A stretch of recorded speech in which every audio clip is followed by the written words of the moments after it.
Fin de político número 47. Daniel Lara Farías, bienvenido.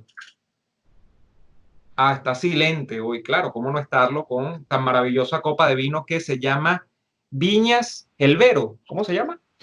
Viñas del Vero. Del Vero. Es un extraordinario roble. La denominación de origen es somontano y es de varietal Cabernet Sauvignon y Merlot. Es una maravilla. Roble del 2016 para aperitivos y cositas previas antes. Para abrir la mesa es un extraordinario vino. Salud. Yo en un rato te voy a acompañar y por supuesto te voy a acompañar porque todas estas maravillosas bebidas, destilados, como le dicen en Estados Unidos, spirits, son como unos espíritus porque realmente el No, licor... aquí dicen spirituosen, dicen aquí en España. Espirituosos. Spirituosen. Todas esas maravillosas cositas ustedes las consiguen. Alcoholice que tranque. Muy bien. En Vinostrum consiguen ustedes todas estas maravillosas cosas. Ser Cuenta de good. Instagram de Vinostrum, Vinostrum 58. Gracias a Vinostrum por Ya, dar ya, claro. nuestro fin de semana. Daniel, Besser es Wein. sí, tú sigues en tu monólogo alemán. Mira, Rotwein. Rotwein. ¿cómo sería la película? Medellín, años 80. Medellín, años 80. Está el gobierno colombiano de esa alternancia entre liberales y conservadores pegados. O sea, esto es un caso hipotético. Yo no estoy hablando que esto ocurrió. Obviamente esto no ocurrió.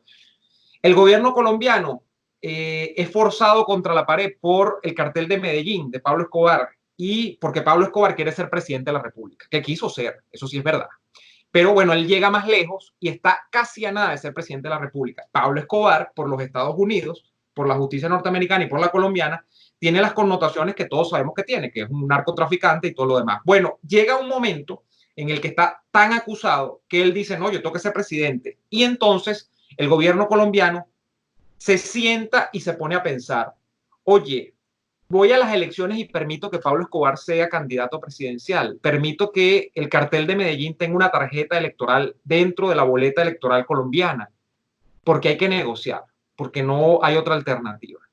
Bueno, la situación no es tan igual, pero es parecida cuando se nos trata de poner en contexto lo que está ocurriendo en Venezuela con las acusaciones que emitió el Departamento de Justicia de los Estados Unidos la semana pasada con respecto a la cúpula del régimen chavista.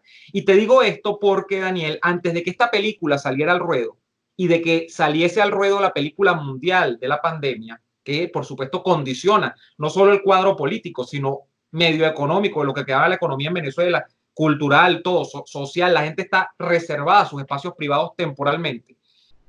Antes de eso, políticamente en Venezuela lo que estaba sobre la mesa era un acuerdo donde ya estaba casi que, diría yo, el 70% de la oposición, incluso la que apoya a Juan Guaidó en el G4, no incluido él, a quien meto en el otro 30%, de acuerdo a mi visión del asunto, en las elecciones parlamentarias que el chavismo había puesto sobre la mesa. Constitución de Chávez el año 99, toca elecciones el año 2020 del Parlamento. Aquí no hay elecciones presidenciales, nada.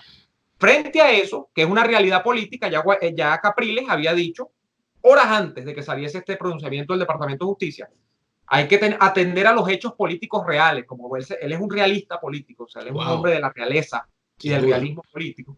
Yo diría el realismo mágico, ¿no? Okay. Pero él había dicho que atender a los hechos reales. Lo mismo, por cierto. No, y a los hechos reales. A los reales, solo los reales. Entonces, lo mismo había dicho o asomado Henry Ramos Alú, lo mismo había asomado Un Nuevo Tiempo y todo lo demás. Ahora, Daniel, luego de este largo introito, ¿cómo mantener esa posición frente a lo que parece el escenario de esta Colombia semi-hipotética, semi-real que te acabo de plantear con el cartel de Medellín y Pablo Escobar, que se metió en la política, pero afortunadamente solo llegó a diputado, y decir, después de todo esto que ha pasado, vamos a unas elecciones. Es que no digo ni parlamentarias, ni presidenciales, ni nada. Unas elecciones con una gente que está metida en esta cosa.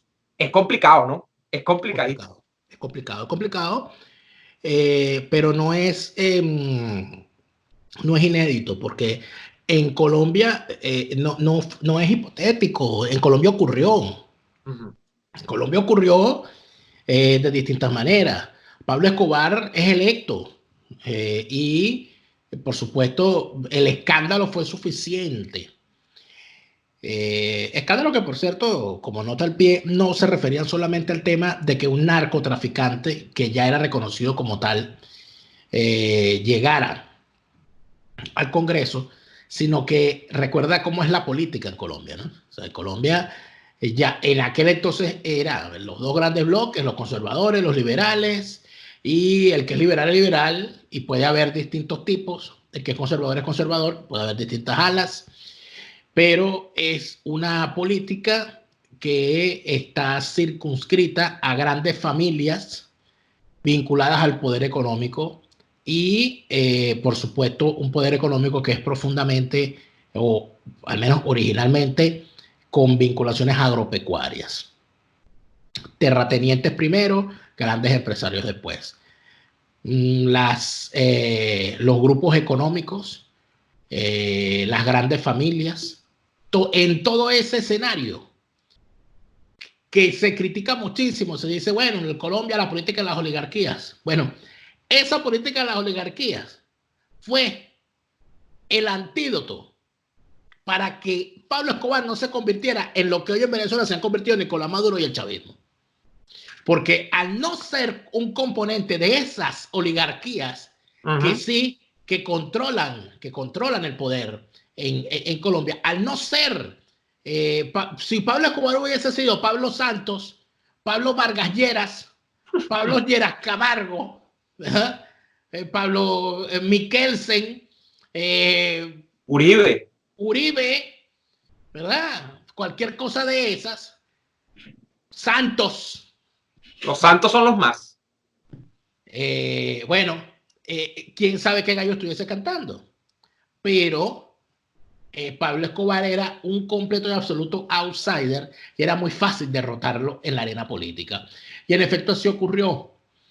La única manera que en el sistema político colombiano se haya podido alzar un outsider es haciendo labor de topo prácticamente, y eso que lo logra es Uribe, cosa que no se le han perdonado ni se la van a perdonar los grandes grupos, las grandes oligarquías políticas, porque Uribe se metió en el sistema, le sirvió a las oligarquías y se quedó con el mandado. Se convirtió en una fuerza propia y creó una fuerza propia, que es el uribismo. Y todavía eso está, por supuesto, en la candela. Por eso es que Santos traiciona a Uribe, que no es una traición, sino prácticamente una redefinición. Dice, no, aquí yo soy un Santos, tú eres Uribe. Por eso es que Duque no es del todo un uribista furibundo, porque es Duque. Y de alguna manera, cada quien responde a sus orígenes. Eso en Venezuela, ¿qué antídoto hubiésemos podido tener? Bueno, el antídoto pudieron haber sido las instituciones. Yo creo que actualmente en Venezuela hay una sola institución que queda en pie con respecto al narcotráfico: la iglesia. Es la única medios, ¿verdad? Ni los medios de comunicación. No, los medios creo que fueron los que primero cayeron en todo esto, porque es muy fácil, y lo decimos desde los medios, es muy fácil en Venezuela acabar con un medio de comunicación, porque con un boicot de publicidad o con una medida ras de esa cierre, cosa que se llama Conatel, no, ya con eso tú acabas. Pero es que no es ahorita, es de antes. Era muy sencillo poner a los medios contra la pared en Venezuela, y eso ahora, lamentablemente fue como fue. Sí, pero yo quiero reiterar algo. Lo que quiero plantear, Daniel, es que el 2020, hace 2 semanas, ponte tú 3, porque este estado de emergencia nacional tiene en Venezuela, en el caso de Venezuela, tiene 3 semanas. Esa fue una variable, la emergencia no nacional, sino mundial sobre la pandemia. Pero el tema de Estados Unidos y esta especie de vuelta de tuerca que nadie esperaba, porque Daniel, lo primero que uno analizaba con amigos, conocidos, allegados, comentaristas, lo que fuere, es que no tenía tiempo Estados Unidos ni la llamada comunidad internacional en medio de justamente esta crisis para estar atendiendo problemas como el venezolano. Bueno, se producen 3 hechos sucesivos, ¿cuáles son? 1, la decisión del fiscal general del Departamento de Justicia de los Estados Unidos, William Barr, de hacer estos señalamientos en medio de la coyuntura. 2, la propuesta de Guaidó, que no es la propuesta de Guaidó. Aquí es donde queda, mira, develado, y esto no es para darle ni arrimarle la sardina a la brasa del chavismo. Es que, bueno, los hechos geopolíticos son así. que la propuesta de Guaidó es la propuesta del poder fáctico real, que es Estados Unidos, porque la saca Guaidó y a los 2 días la ratifica el Departamento de Estado en la persona de Pompeo, pero que luego se produce un tercer acontecimiento, porque lo de Pompeo y lo de Guaidó es lo mismo. O sea, no es que Estados Unidos sacó una propuesta alternativa. Ese gobierno de emergencia, que solo existe desde un punto de vista teórico, porque eso no tiene cabida. Bueno, luego, en el tercer elemento, se cae y dice Trump, no aceptas la propuesta, que no la aceptó Arriaza, sale como vocero Arriaza, decir que no la acepta. Bueno, entonces lo que viene es esto. Y en lo que viene es esto, estamos ahorita, no sabemos qué viene. Pero lo que viene es que, por ejemplo, se refuerza el patrullaje del tema del narcotráfico, se dice el patrullaje o el operativo antinarcóticos del Caribe más grande de la historia, lo cual no es poca cosa. No sabemos hasta dónde va a llegar eso, pero no es poca cosa. Y el hecho, Daniel, es que después de toda esa sucesión de eventos que apenas se dan en una semana, yo creo que menos, en 5 días, ¿cómo tú das continuidad a la línea que los cohabitantes, a la línea que sujetos como Stalin González, como Ramos Alú, como Capriles, como los ya sospechosos habituales Henry Falcón, Mujica, Bertucci, todos los que están metidos en la mesa, querían asentar como propuesta política de la oposición en 2020, que era, mira, no ha pasado nada, no se pudo tumbar a Maduro porque Guaidó es un incapaz, porque Guaidó nos vendió una quimera con los famosos 3 pasos, y lo que hay que hacer es ir a elecciones. Mi planteamiento, Daniel, es que es una total ilógica, es una total cosa que no tiene pies ni cabeza, que tú después de todos estos señalamientos que lo está haciendo Estados Unidos y que tú quieras ser lo muy antiimperialista que tú puedas ser o quieras venderte como tal, vayas al día siguiente y digas, es que mira, ni el día siguiente, yo creo que de aquí a 3 meses, de aquí a 6 meses, va a ser imposible que en este año al menos se dé continuidad a la línea cohabitante. De manera que esto fue, como llaman los militares, bueno, un torpedo en toda la línea de flotación. Esto no se esperaba y yo creo que ha dejado desnudo y dado la brocha a más de un gentío acá, ¿no? Entonces, esto cambia. Para mí cambia todo el 2020, porque ahora te queda el tema de cómo haces tú frente a esa realidad donde ya no son los sobrinos de Silvia Flores, donde ya no son las especulaciones de Tarek El Aizami, sino que los señores del Departamento de Justicia dicen, no, es que el problema arranca por la cabeza del Poder Ejecutivo, que es la presidencia. Y de ahí para abajo, bueno, ustedes pueden revisarle todas las esquinas a la casa y por donde usted lo quiera que lo busque hay una gotera, ¿no? Solamente eso, sino que ellos han datado, han puesto fecha. Cuando se hace la acusación contra los cabecillas, la solicitud de las cabezas y el precio de las mismas, se habla de un proceso de instauración de una corporación criminal dedicada al narcoterrorismo desde el año 1999. Así lo establecen ellos en su intervención. Ellos dicen que a partir del año 99, a través de los contactos con la FARC, los grupos irregulares colombianos, etcétera, se logró hacer todo esto. En la ñapa de hoy, cuyo enlace está puesto aquí en el comentario destacado y en la descripción del video, vamos a hablar de el regreso de las teorías de América para los americanos. ¿Será que vuelve el destino manifiesto? ¿Será que los Estados Unidos han decidido volver a controlar su área natural o su patio trasero, como es América Latina? Eso lo vamos a ver en la ñapa. Pero ahorita tú te refieres al tema electoral y a toda esta agenda, ya que esto no lo decide Guaidó. Yo tengo una preocupación. ¿Cuál es la agenda de Guaidó? Sino cuál es la agenda real de los Estados Unidos, claro, con respecto a Venezuela. O sea, ¿cuál es la agenda? La agenda es la táctica de fuerza contra la corporación criminal y sus actividades criminales, o la agenda es el mecanismo de pactos y de soluciones negociadas como la del gobierno interino, o es que una es consecuencia de la otra. Yo no sé si una es consecuencia de la otra o si esto responde, el que haya estas aparentes dos vertientes, una vertiente política que plantea un gobierno de emergencia, un consejo de Estado, una salida del escenario de Nicolás Maduro y de Juan Guaidó, una serie de situaciones allí adicionales y pactadas por supuesto con el tema electoral. Y por el otro lado, pareciera que esas son las dos vertientes, está el tema del cerco armado en contra de las actividades del narcorrégimen, es decir, de impedir por cualquier vía que el régimen pueda tener dinero y con eso hundirlo económicamente y que fenezca, bien sea porque sus factores internos decidan salir del asunto para poder seguir buscar dinero en otra parte, o ya sea porque se haga inviable sostenerlo.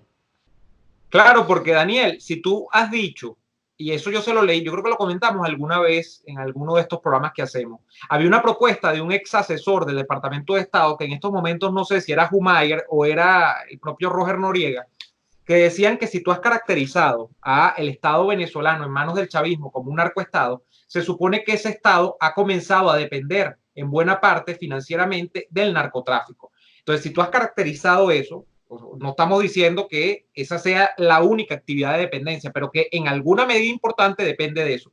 Y tú ya has implementado unas sanciones petroleras, decía este asesor del Pentágono, que lo que correspondía es que luego de que ya tú habías pasado todas las sanciones petroleras, pasaras a tratar de controlar los flujos económicos derivados de la actividad de exportación de narcóticos desde Colombia o desde Venezuela hacia los... Entonces él decía, en ese momento él decía, vigilar las rutas aéreas que salen incluso de pistas clandestinas de Venezuela, todo este tema. Fíjate tú que ahora lo que aparece, y esta es una buena interpretación, es vigilar las rutas marítimas y aéreas, creo, porque lo que no dice la gente, que no se ha percatado de que el operativo no es solamente marítimo, es que además, Daniel, hay unas aeronaves que van a estar acompañando, con unos radares. Sí. Es vigilar quizá el flujo de dinero que pueda derivar de esa actividad, porque tú estás diciendo que esa actividad se está produciendo. Pero por supuesto, Neomar, es que mira, testimonios diversos afirman de forma documentada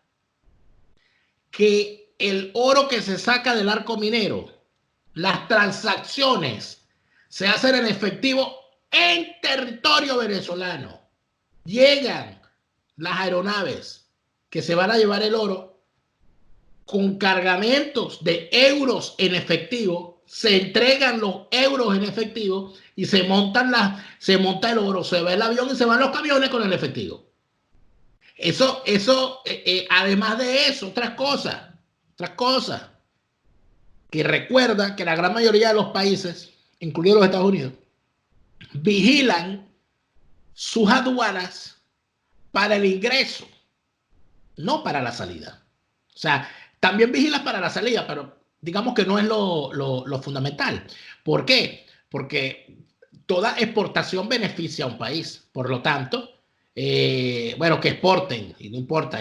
Lo que a mí me importa es que tengo que vigilar quién entra para cobrarle, porque tú no le cobras al exportador, tú le cobras al importador. Entonces, en muchas de las transacciones que se están haciendo en Venezuela, se están haciendo en efectivo, con dinero enviado en contenedores donde envían mercancía. Inclusive, las redes de corrupción de las aduanas en Venezuela se manejan de esa manera. Aquí le cobran 20.000 euros, 20.000 dólares a un contenedor en Venezuela con mercancía. Entonces, ¿qué hace el importador? El importador mete la mercancía y dentro del contenedor mete la caja con los dólares. El pago de una vez. Para que, exactamente, porque tú no puedes manejar ese dinero por el sistema, porque tú no puedes poner en tu contabilidad 20.000 dólares para pagar sobornos. Sí lo ponen, pero también lo sacan. Y como aquí las mafias son tal cual como lo dijo, y no me voy a cansar de decirlo, el consejero de Seguridad Nacional, el embajador O'Brien, una organización criminal transnacional. Pero por supuesto que sí, cuando hablan de Centroamérica. Bueno, pero es que las rutas, esas son las rutas, lo sabemos. Por esa razón es que armaron aquella pataleta que armaron cuando tumbaron a Zelaya. Salieron todos a defender a Zelaya. No podemos dejar que caiga Zelaya. ¿Por qué? Bueno, porque si tú pierdes el control de Centroamérica, ¿qué tienes con el bandido de Zelaya? Que con el bandido, imagínate tú lo que lograron ellos tener. Imagínate tú lo que lograron tener. Tenían a Torrijos en Panamá. Tenían a Zelaya en Honduras. Tenían al sandinista en El Salvador. y tenían a Ortega en Nicaragua. Ese fue el periodo en el que lograron establecer las rutas aéreas para sacar todo esto. Entonces, allí es donde tú vas, eso que tú dijiste, ¿verdad? Bueno, pero como, si esto es una corporación criminal, ¿cómo vas a ir a elecciones con ellos? Bueno, es muy complicado, pero yo creo, porque la gente probablemente dice, finalmente, ¿cuál es la interpretación que uno le da a este despliegue? Yo me quiero empatar en una visión alternativa que no tiene que ver ni con remociones quirúrgicas ni con invasiones masivas, por lo menos de momento. Ojo, yo voy a asomar una tercera hipótesis que tiene que ver con esto. Si tú has caracterizado, repito, que esto es un Estado que depende y cuyas lealtades se estructuran con base a flujos económicos que vienen como origen de la actividad del tránsito de narcóticos, estupefacientes de Centroamérica, de Estados Unidos, de Europa, el caso es que probablemente este operativo restrinja los flujos que sacan esa droga por esas rutas y entonces el flujo de caja, Daniel, se comience a afectar y lo que se está persiguiendo es que se vaya secando la alcancía. Y con esa sequedad de la alcancía, entonces comiencen las rencillas, porque estos son tipos que a final de cuentas, yo siempre lo he dicho, de que murió, y de que murió Chávez, Daniel, la gente que empieza con las interpretaciones esotéricas, de que es que no, que en el fondo el chavismo es una filosofía de vida, que hay una recordación de la marca de Chávez, de que Chávez es una religión. El que es chavista en la alta cúpula del régimen a esta altura lo es por miedo y porque da mucho dinero. Una vez que tú le quitas el dinero, bueno, probablemente esas lealtades empiezan como a resquebrajarse. Yo creo que esa podría ser una visión de esto sin caer sin duda, en lo evidente, Daniel. La que compro. es que hay gente que dice, no, es que ya viene el despliegue porque los tipos se están apostando en las cosas de... Pero es no, que, eso es mentira, eso no está pasando todavía. Yo creo que lo que está pasando, yo creo que lo que está pasando es que debe haber seguramente un gran debate en el seno del gobierno de Trump, que siempre lo hay, entre los funcionarios, que es el gran debate que hay siempre, entre los funcionarios del Departamento de Defensa y los funcionarios del Departamento de Estado sobre qué hacer frente a esto. Y esas dos propuestas responden a las dos visiones. En determinado momento priva la opción política y en determinado momento priva la opción armada, y esta zona armada está en desarrollo y no, hasta el momento, por lo menos los Estados Unidos no siente que una opción se interponga con la otra, por eso las están desarrollando de forma paralela. Lo que yo creo sinceramente es que a medida que se desarrolle la acción militar tal cual como nos las han pintado, porque cuidado aquí, tal cual como nos las han pintado, hay que ver los resultados primero, hay que hablar en función de hechos, no de deseos.